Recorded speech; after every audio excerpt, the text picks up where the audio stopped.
What is the lifetime value of a customer? I think this is one of the most important questions to ask as a business owner is how much value can a customer bring to me over the lifetime of them knowing my business and interacting with my business? Well, oftentimes it can be quite a large amount. And this is why we really want to retain our customers. So customer retention is usually one of the lifebloods of a successful business, one of the most important things, at least for my business, and I think for a lot of businesses out there. You're not a turn and burn type of business. Now, there are types of businesses that are like that, commodity-based businesses where you're just turning and burning and you're looking at volume and customers can come and go a lot. That's definitely not a problem for certain types of businesses, but most businesses, especially the businesses like I work with small to medium-sized businesses. I'm a B2B business. That means I work with business to business. I'm not a B2C or B to customer direct. So I'm a different type of model where I want to retain my customers for the life of our business, for the long term, for their life essentially. And so that means providing the best possible customer service I possibly can, because customer acquisition is a cost that you should be well aware of as a business owner, and customer acquisition is much higher than customer retention is, and you should look at both those numbers and see, but typically on average customer retention is easier, cheaper, more efficient, and it creates more profit margin than customer acquisition, which basically is just a fancy way of saying it's more successful to keep customers happy than it is to try and get new customers.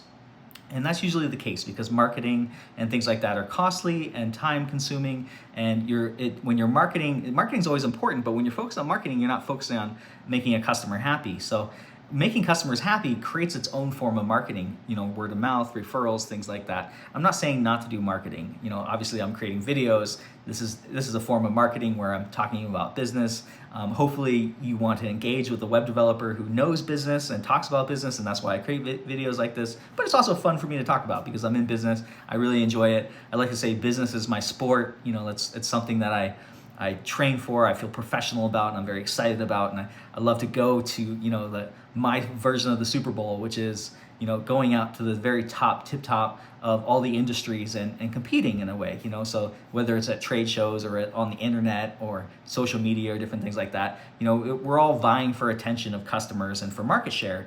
And so that's kind of competitive is similar in a sport. There's a lot of similarities there. So that's what I like to look at. I like to look at how can I retain my customers for the lifetime, because it's not just about how much money you can make off a customer in one day or 1 month or 1 year. It's about how much profit you can make for your business over the lifetime, and that all has to do with how happy you can make that customer.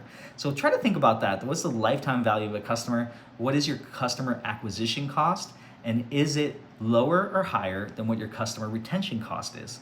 And typically the customer acquisition is a lot higher.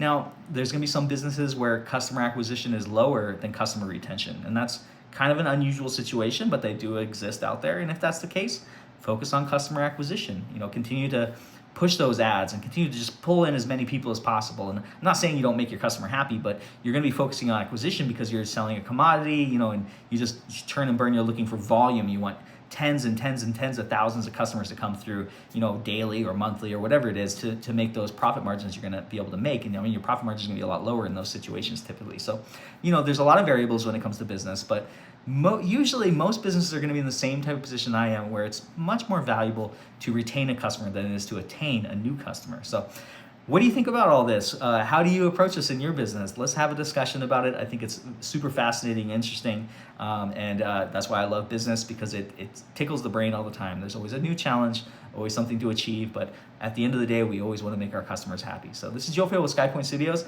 I appreciate you, as always, for watching my videos, and I will see you on my next video. Thank you.